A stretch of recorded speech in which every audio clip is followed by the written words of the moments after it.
Okay, what's up, guys? I came inside uh, to talk about a couple things in terms of putters, throwing putters, putting putters, putter plastics. It's very, very cold outside, um, and I'll attach a couple of different videos of this happening in cooler weather. One of which happened in the 60s, which is incredible. Um, but with it being cold out, and regarding putters, especially throwing putters, um, I'm building my bag for the 24 season and bringing you guys along for it. But yeah, there's a particular throwing putter that I have had a wonderful relationship with in my, I started playing in '07, '06, sorry. Um, yeah, so 17 plus years of playing disc golf. Maybe I started in '07. Doesn't matter. 16, 17 years of playing disc golf. I've had a really good relationship with the Kc Aviar. The Big Bead Aviar, but in the Kc plastic, because it gets to a point when it's seasoned that it will hyzer flip really nicely and go straight. You can have all different grades of seasoning, all different varieties of wear in terms of where they are in their lifespan as a throwing putter, as a baseline throwing putter. And you can have 3+ Kc Aviars in your bag, and they'll do 3 unique things. So you can have a very flippy one that will hyzer flip up, potentially go straight, even finish right. You can have a neutral one that you can hyzer flip and have it go dead straight, not really move off the line. And then you can have one that's approaching overstable, where you can throw it flat, even turned over out of the hand. Anyway, I've really enjoyed the Kc Aviar over the years. But this disc, which is the Virum Soul, is what I'm going to use to replace it. This is a very different disc in its flight characteristic. It's faster than the Kc Aviar. It is way less floaty than the Kc Aviar, which is really unfortunate. I think the Kc Aviar is unique in that aspect, in that it is so floaty that you can set it down softly by the basket, even from like 300 plus feet, because it really likes to stay aloft. Whereas these guys are much quicker. They have a lot less glide, so they kind of like not fall at the end of their flight, but they get there much, much quicker, which is fine. It's just an adjustment I'll have to make.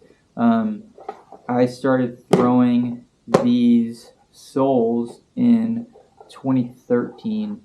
I saw Bradley Williams, who was throwing for Vibram back then, throwing these soles, and I picked him up because of a particular sole he had. He had like a yellow sole that he was using as an approach or throw-in disc. He was also putting with these. I don't like them as putting putters, but he was throwing in the sole with such a high regularity that it was alarming.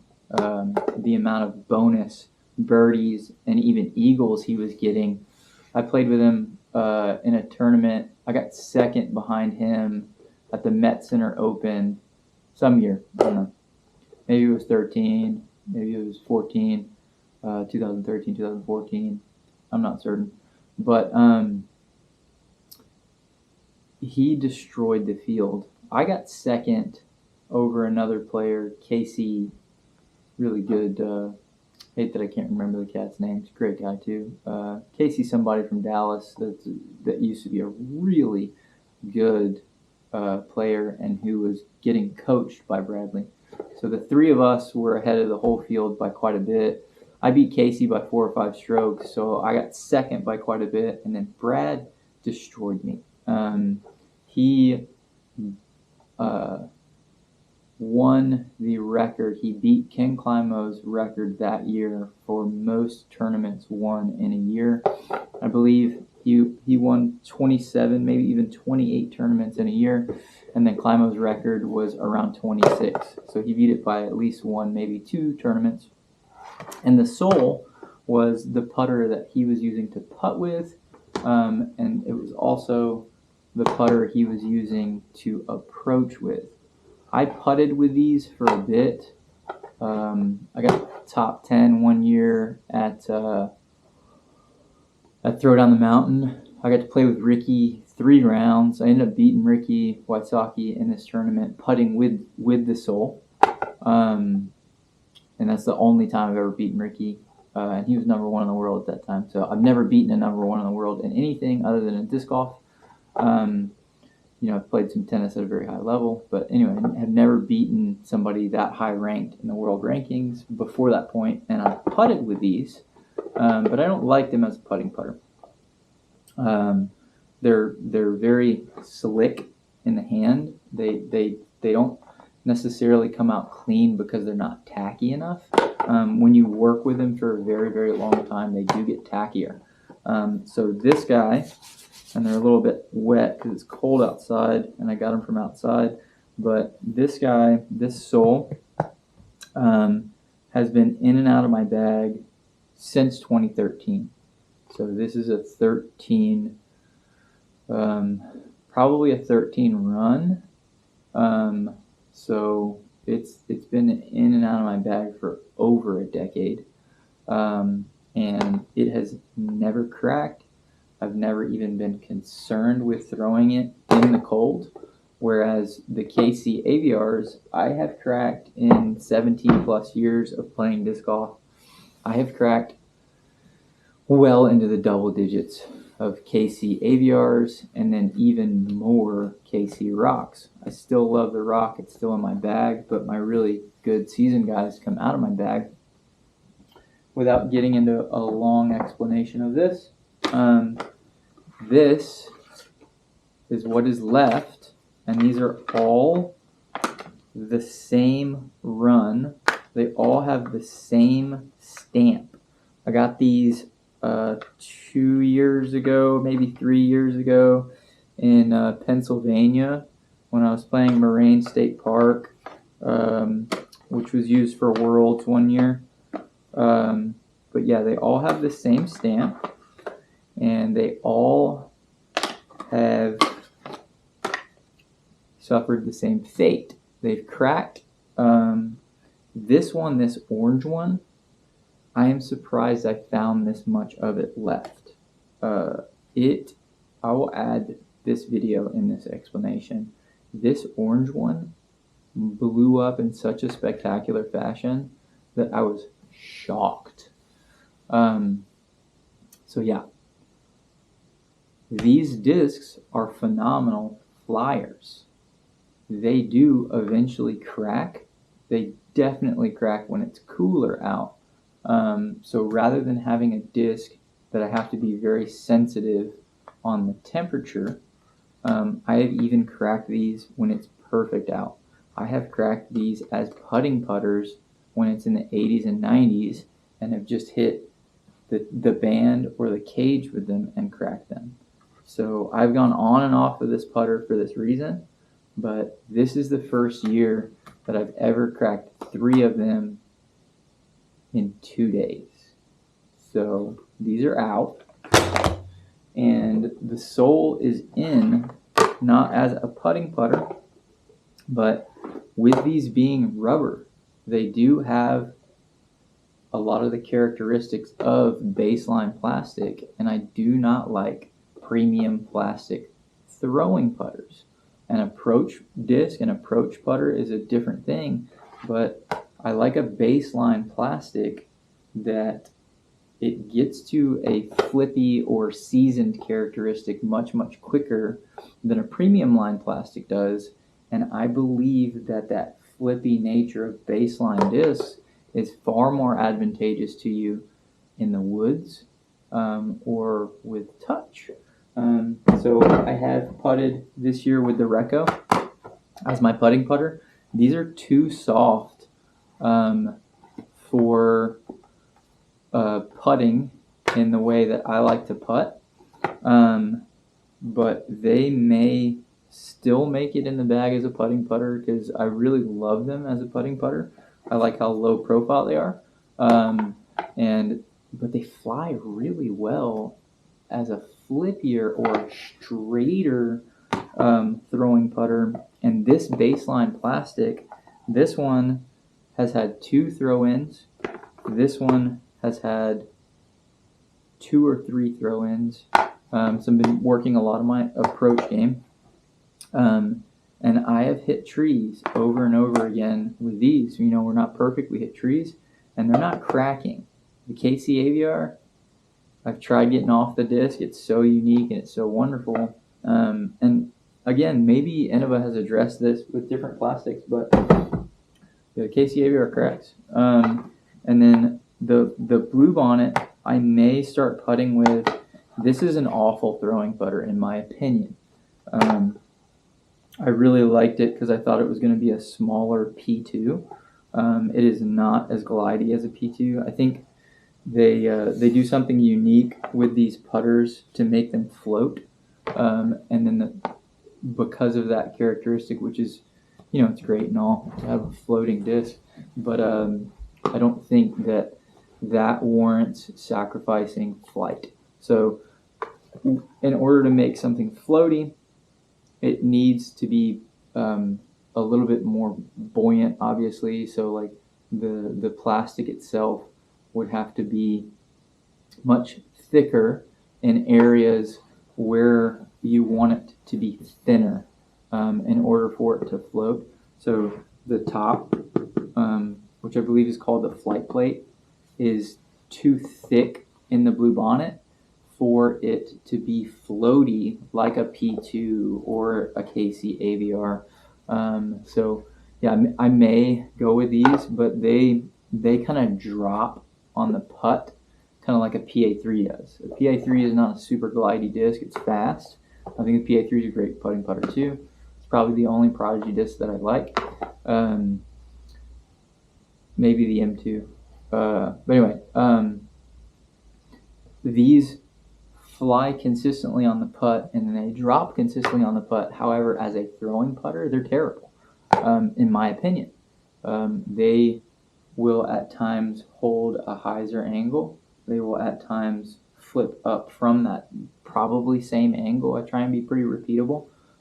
They will at times dump hyzer, and I think, you know, this is a good mold that would be really, really good in a different plastic. I got these from a buddy that threw for Lone Star. My buddy Justin Freeman gave me a bunch of Lone Star discs to try out.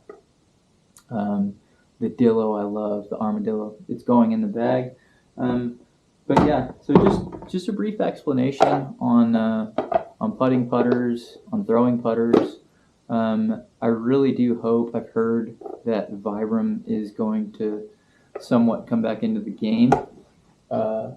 If that's the case, that would be super cool. I'm also considering posting a workout video in order to assist you to become more durable in disc golf in terms of injury prevention and also access more distance. If you don't think that working out and mobility and durability will improve your game, then you're not considering disc golf as a professional sport. If you look at professional athletes in especially throwing disciplines, I think baseball is one for sure that translates really well. I think tennis is one that translates really well. But the most efficient and strongest throwers on planet Earth are javelin throwers. And I'd really like to get into some videos of that. But I may in this video attach some of the workouts, maybe like super briefly attach some of the workouts that I do. But nobody seems to be interested in workouts for disc golf, which is mind-blowing because that is how you throw further. becoming faster, stronger at a discipline, and more mobile at a discipline, mobile at speed, is how you will improve your game at a faster rate than practicing. There is a reason athletes work out. There is a reason athletes do sport-specific movements under load. So I may attach some workout videos. Again, this is I really want to change the culture of coaching in disc golf, and I think the culture of coaching is not getting into enough of the functional strength movements in the game of disc golf. I personally put out a video this morning where I added on average 40 feet to my drive by changing a small technical aspect, but also by I've been putting in work in the gym for sure. But I just did an at-home. This is not my home. This is my brother's home. His kids have this nice array of toys. We got some Ninja Turtles. We got a llama. We got some cool stuff. Anyway, I may post this workout video. Please comment. Let me know if you guys want to see more workout type stuff. I want this channel to be for the competitive disc golfer that wants to improve his or her game. But let me know if you subscribe. You can get these videos. You can get notified. And, hitting the subscribe button is free to you. And it helps me a ton. I am going to take you guys along in my 2024 season as a professional disc golfer. And the more subscribers I get, the more support I can potentially get from YouTube to put out this content. I did buy a camera, so I've invested in this channel to get out better looking content. And the more traction it gets in terms of subscribers, the more I'll put into the channel. It becomes worth my efforts and worth sharing this information that I have put in a considerable amount of time as a dual scholarship college athlete, playing tennis and rugby, but also as a professional coach for a very long time. And I want to share this with the disc golf community. I'm excited for that future. Anyway, guys, quick short video. Try and cut this, put it out, and maybe I'll put in just a little bit of the workouts that I did. On to putting practice. Have a great day. Happy holidays. Merry Vlogmas. Get out there, get practicing, get after it, guys.